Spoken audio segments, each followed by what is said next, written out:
Le Christ est ressuscité. Saint Paul, dans la lettre aux Éphésiens, chapitre 6, versets 2 et 3, nous dit « Honore ton père et ta mère.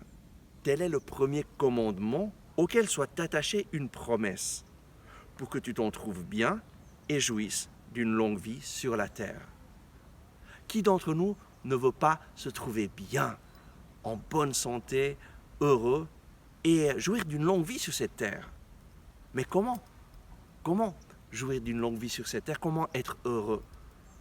Le Seigneur nous le dit dans ce commandement tout simple, et Saint Paul le reprend et dit « Honore ton père et ta mère. » Tel est le premier commandement auquel soit attachée une promesse. La chose extraordinaire, très souvent, lorsque nous entendons les commandements, ou on a appris les commandements, on a l'impression que Dieu nous oblige de faire certaines choses et nous empêche de faire d'autres. Et on a l'impression qu'on ne reçoit aucun bénéfice de cela.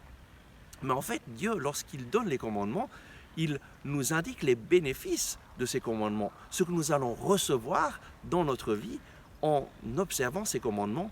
Et le premier commandement auquel Dieu a attaché une promesse, c'est celui-ci: honore ton père et ta mère, pour que tu t'en trouves bien et jouisses d'une longue vie sur la terre. Lorsque tu honores ton père et ta mère, tu fais ce qui est juste. Pourquoi?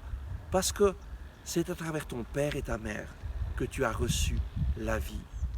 C'est ton père et ta mère qui t'ont donné la vie, qui t'ont accompagné durant les premières années de ta vie, qui ont pris soin de toi, qui t'ont éduqué.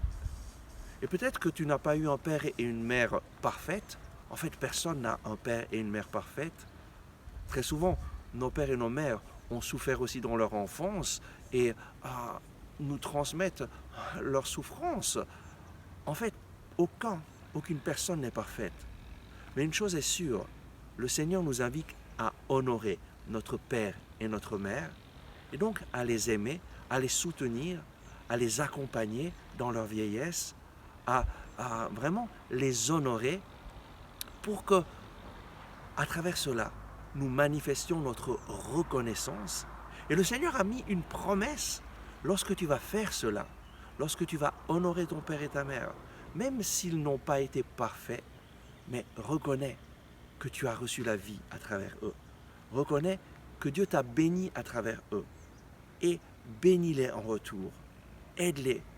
Donne-leur ce que tu peux leur donner. Et alors, tu vas être heureux. Tu vas t'en trouver bien. Tu vivras en bonne santé et tu vas jouir d'une longue vie sur cette terre. Ça, c'est la promesse du Seigneur. Si tu veux être heureux, honore ton père et ta mère. En fait, tous les commandements, Dieu nous les donne pour notre bien, pour que nous soyons heureux. Dieu sait ce qui est bien pour nous. Et lorsqu'il nous donne un commandement, c'est toujours pour notre bien. Et il le dit, pour que tu sois heureux et que tu vives une longue vie sur cette terre. Dieu nous guide à travers sa parole pour nous montrer le chemin, pour que nous soyons heureux et jouissions d'une longue vie sur cette terre. Et donc je t'invite à prendre la parole de Dieu en main, à lire la parole de Dieu, à recevoir les indications du Seigneur et à les mettre en pratique. Honore ton père et ta mère pour que tu sois heureux et jouisses d'une longue vie sur cette terre.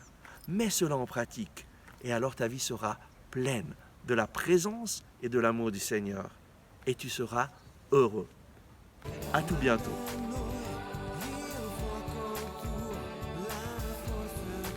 Merci d'avoir regardé ce message. J'espère que vous l'avez apprécié. Nous mettons en ligne chaque jour de nouvelles vidéos pour vous inspirer et vous encourager. Donc, n'oubliez pas de vous abonner à cette chaîne, de cliquer sur le bouton j'aime et d'activer les notifications. Si vous avez aimé ce message, je vous invite à le partager avec vos amis. Ensemble, avec ma communauté, nous prions pour vous et pour votre famille. À demain.